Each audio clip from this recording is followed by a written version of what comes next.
This is. I think the cancel culture is one of the dumbest cultures ever. I'm gonna tell you why.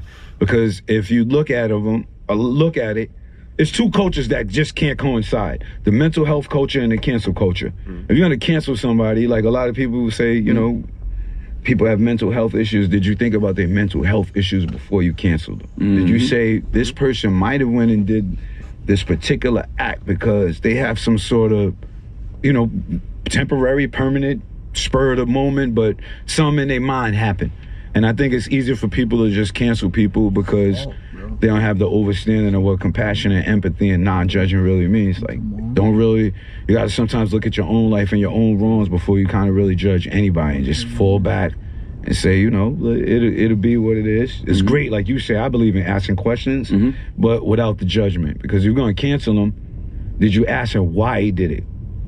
Maybe he felt like nobody's connected to Jesus no more. Maybe he felt like nobody's connected to the scriptures. Maybe he's sitting in his house losing his mind all month, figuring out how do I get the people to connect or pay attention to what I'm doing. And maybe he came up with the wrong idea. And maybe that's not worth canceling them for. Maybe that's worth asking them questions for. Well, it worked. A lot of people paid attention after that, though. You know? I will say that if no one was paying attention. We don't cancel none of the right people neither. So cancel culture is full of shit. Cancel the president. Stop canceling the right stuff. You want to cancel something? Cancel milk. Let's get into it. Hold on, wait. Cancel racism. Stop canceling the right shit, man. Do you all wish y'all would have done things like this sooner in your career? And if so, like, what prevented that? Like this coming together, collabs. Yeah, I always thought of that. I was like, damn, why we never did this before? Like, you know what I'm saying? Like, back in the days, like, you know, whoever, like, you know, me do an album with Meth or Raekwon or, you know, things of that nature. Like, that's what this new generation does a lot. They do collaborations. That's so dope. Yeah, that's dope to me. You know I may be one of the starters of that. You are. Like, you know, I don't like to throw my, stuff. I don't get a lot of credit for a lot. I told Kiss the other day, I think I brought design and fashion to hip hop and never got the credit. When'd you do that? The Burberry bucket. Nobody even knew about Burberry or exotic clothes. It was the Knock Yourself Out video or one of them. I had a Burberry bucket. I don't want to know styles for fashion. Me neither, but I'm No, I'm just saying you do a lot of things that you never get the credit for.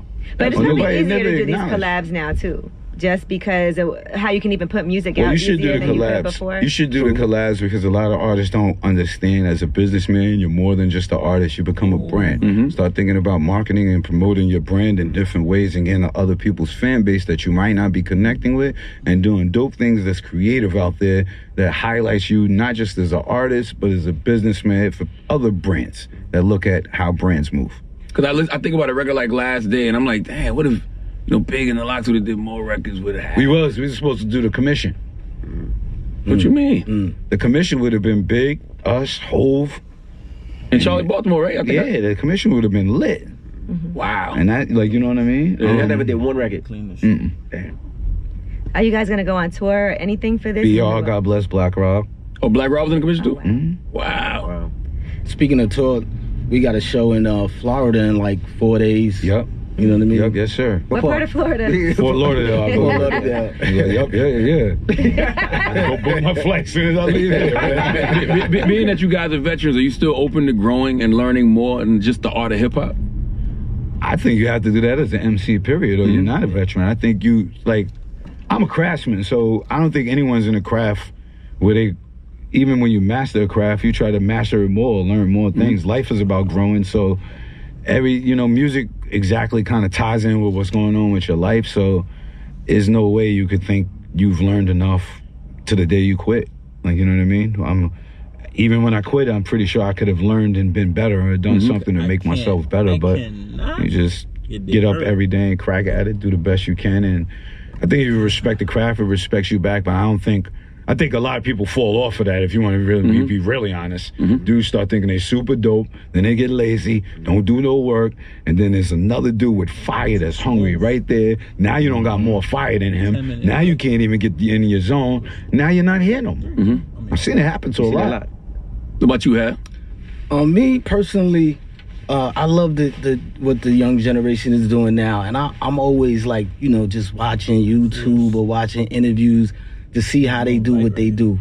You know what I mean? Because a lot of the stuff they do to me is amazing. So I really just, you know, want to just figure out how they doing it, because it just they make stuff look like a miracle. You know what I mean? And I'm like, wow. I mean, I'm like, how they doing this and how they getting the music here, and just next thing you know, they just creating a whole universe. So you know, I love, you know, music. I'm a fan of music, always will be, and I will always love every generation of music that comes out preceding me. Is there a young MC you would want to do a project with? Like I love what Hit Boy and Nas are doing, right? Because you can tell that's a young producer who came up on Nas, so he really understands Nas.